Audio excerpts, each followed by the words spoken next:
Novel زمین کے آنسو، رائٹر سعدیہ کاشف۔ وہاں ہی رک جاؤ، خبردار یہاں قدم رکھنے کی بھی ہمت کی تو یہاں آوارہ لڑکوں کے لیے کوئی جگہ نہیں، جو پوری پوری رات باہر آوارہ گردی کرتے ہیں اور صبح گھر واپس آ جاتے ہیں۔ حنان جیسے ہی گھر کے دروازے میں داخل ہوا تو اس کے والد ارسلان سکندر نے اسے وہاں ہی روک دیا، جو حیرانی سے ان کی طرف دیکھ رہا تھا۔ لیکن ڈیڈ، حنان نے کچھ بولنے کے لیے منہ کھولا تو ارسلان سکندر نے اسے ہاتھ کے اشارے سے روک دیا۔ سکندر صاحب، بچے کی بات تو سن لے، سونیا خاتون نے ارسلان سکندر سے کہا۔ بس سونیا، میں کچھ نہیں سننا چاہتا، یہ سب تمہارے ہی لاڈ پیار کا نتیجہ ہے جس وجہ سے یہ آوارہ گردی کرنے لگا ہے، انہوں نے سونیا خاتون کو غصے سے کہا۔ بس ڈیڈ، بہت ہو گیا، آپ کا مسئلہ مجھ سے ہے، میرے ساتھ بات کریں، موم کو کچھ بولنے کی ضرورت نہیں۔ چٹاق، بدتمیز، تم اب باپ سے زبان چلاؤ گے؟ ارسلان سکندر نے ایک زوردار تھپڑ اس کے منہ پر رسید کیا۔ بس ڈیڈ، بہت ہو گیا، میں اب اس گھر میں ایک منٹ بھی نہیں رہوں گا، میں جا رہا ہوں یہ گھر چھوڑنے کے، میں اس گھر میں نہیں رہ سکتا جہاں اولاد کی ایک بات بھی نہ سنی جائے۔ حنان غصے سے چلاتا ہوا اپنے کمرے کی طرف گیا، کمرے سے بیگ لیا، اپنا سامان پیک کیا۔ سکندر صاحب، خدا کے لیے میرے بچے کو روکیں، پلیز اسے مت جانے دیں، میں کیسے رہوں گی اس کے بغیر؟ سونیا خاتون سکندر کے آگے ہاتھ جوڑ کر رو رہی تھی۔ حنان، حنان، میرے بچے، آپ کے ڈیڈ غصے میں ہیں، ایسے کوئی گھر چھوڑ کے تھوڑی جاتا ہے، پلیز مت جاؤ میرے بچے۔ حنان کو آتا دے کر سونیا خاتون حنان کے پاس گئی اور اس کے گلے لگ کر رونے لگی۔ حنان ان کا ایک اکلوتا بیٹا تھا اور وہ اپنے جگر کے ٹکڑے کو خود سے الگ نہیں کر سکتی تھی۔ سونیا، بول دے اپنے بیٹے کو کہ یہ آخری وارننگ ہے، اس کے بعد ایسا ہوا تو اسے گھر سے نہیں نکالوں گا بلکہ اسے اپنی جائیداد سے بھی بے دخل کر دوں گا۔ حنان نے غصے سے اپنے والد کی طرف دیکھا اور بولا، موم، آپ بھی بول دیں اپنے شوہر کو کہ مجھے کوئی انٹرسٹ بھی نہیں ان کی جائیداد میں، ان کی دولت انہیں مبارک ہو، میں بس آپ کے لیے اس گھر میں رہ رہا ہوں، ورنہ میں ان کے ساتھ ایک منٹ بھی نہ رہوں۔ ارسلان سکندر اپنے بیٹے کو جواب دیے بغیر کمرے میں چلے گئے۔ موم، پلیز رونا بند کریں، میں کہیں نہیں جاؤں گا آپ کو چھوڑ کر، حنان نے ان کے آنسو صاف کرتے ہوئے کہا۔ لیکن بیٹا، ساری رات کہاں تھے آپ؟ سونیا خاتون نے حنان کا چہرہ اپنے ہاتھوں میں لیتے ہوئے کہا۔ موم، میں نے آپ کو اپنے دوست کے بارے میں بتایا تھا نا کہ اس کا کچھ پرسنل مسئلہ بنا ہوا ہے، تو موم رات کو 10 بجے کے قریب میں اس کے گھر سے نکلا تو راستے میں ایک لڑکی سے میری ملاقات ہو گئی۔ کیا؟ لڑکی کون تھی وہ؟ سونیا خاتون نے مسکراتے ہوئے اسے پوچھا۔ موم، آپ جیسا سوچ رہی ہیں ویسا کچھ نہیں ہے، آپ پہلے ادھر آئیے، یہاں بیٹھیے، میں سمجھاتا ہوں آپ کو۔ حنان اپنی ماں کی مسکراہٹ کو سمجھ گیا تھا، وہ سمجھ رہی تھی کہ اس کا بھی کوئی چکر ہے، تو اس نے اپنی ماں کو ایک صوفے پر بٹھایا اور خود ان کے قدموں میں بیٹھ کر سب کچھ سمجھانے لگا۔ موم، وہ لڑکی لاہور کی تھی، اس کا باپ شرابی تھا، نشے کی حالت میں اس کا سودا کسی گھنٹے سے کر دیا، جس وجہ سے وہ وہاں سے بھاگ کر یہاں آئی، یہاں آ کر بھی کچھ گھنٹے اس کے پیچھے پڑے تھے، تو میں نے اس کی جان بچائی اور اسے حور کے گھر رہنے کے لیے چھوڑ دیا، کیونکہ اس کا یہاں کوئی نہیں، ایک باپ تھا جس نے اس کا سودا کر دیا تھا، اور اگر میں اسے یہاں لے آتا تو ڈیڈ کا رویہ میں جانتا ہوں، اس بیچاری کو بھی برا بھلا سناتے، اس لیے میں نے اسے حور کے گھر چھوڑنا بہتر سمجھا، لیکن میں کوئی اور رہنے کا انتظام کروں گا اس کا، پھر اسے وہاں چھوڑاؤں گا، اس لیے موم میں لیٹ ہو گیا تھا۔ حنان نے سارا واقعہ اپنی ماں کو سنایا۔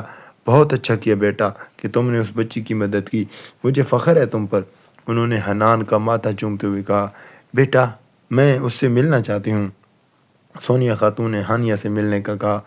اوکے موم، صبح آپ کو ضرور ملواؤں گا، ابھی آپ آرام کریں، میں بھی تھوڑا ریسٹ کر لوں، پھر چلیں گے۔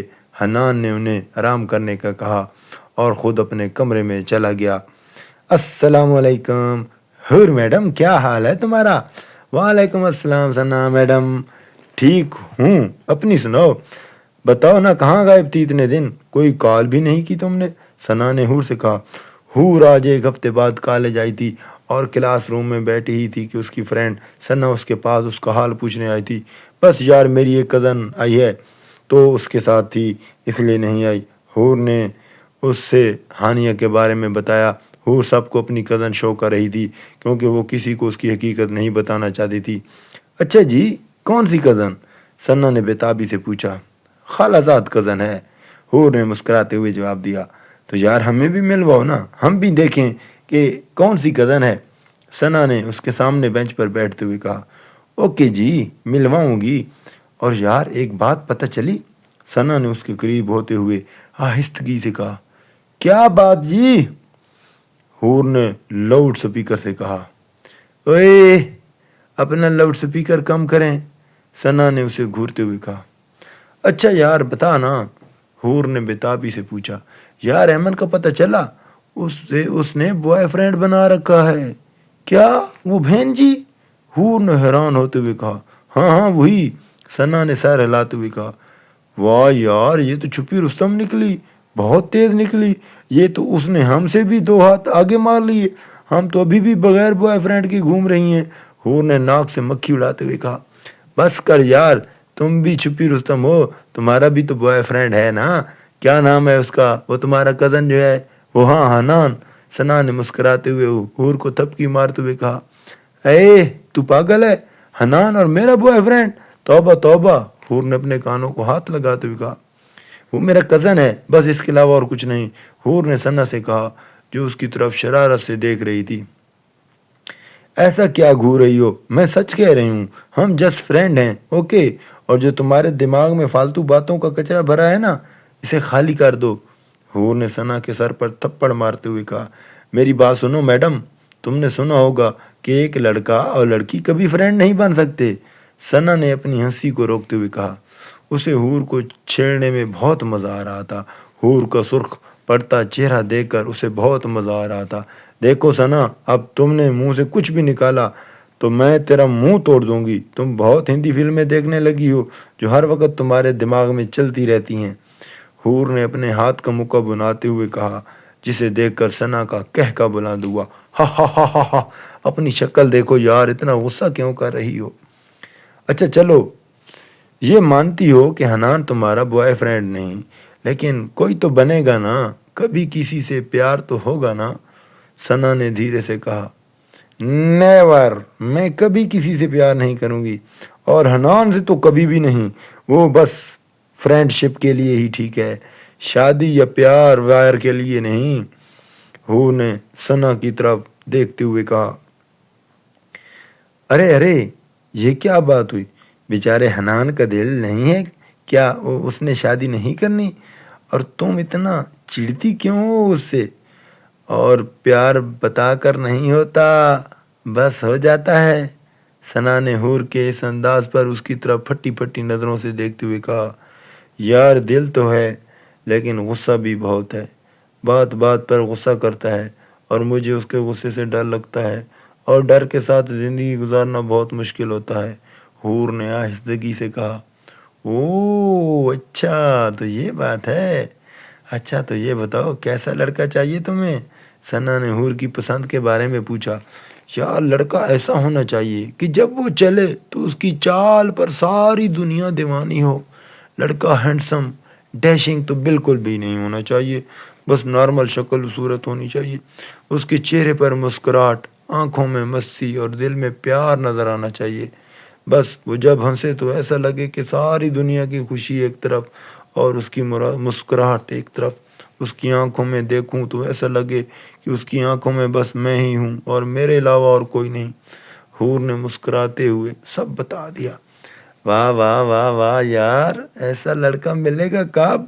اور ایک بات سمجھ نہیں آتی، تم نے یہ کیوں کہا کہ لڑکا ہینڈسم اور ڈیشنگ نہ ہو، جبکہ لڑکیوں کو تو ہینڈسم لڑکا پسند ہوتا ہے؟ کب سے ثنا کے دل میں یہ سوال گھوم رہا تھا جو اس نے پوچھ ہی لیا۔ ارے میری پیاری دوست، میں چاہتی ہوں لڑکا مجھ سے کم خوبصورت ہو، کیونکہ زیادہ خوبصورت ہینڈسم لڑکے بہت مغرور ہوتے ہیں، اور مجھے مغروری پسند نہیں، حور نے ثنا کے گلابی گالوں کو کھینچتے ہوئے کہا۔ چل یار بہت باتیں ہو گئی، ابھی کالج بھی آف ہونے والا ہے، اپنی چیزیں پیک کر لے، حور نے اپنے بیگ میں اپنی کتابیں سنبھالتے ہوئے کہا اور اٹھ کر گھر جانے کے لیے ریڈی ہو گئی۔ آگے جاری ہے۔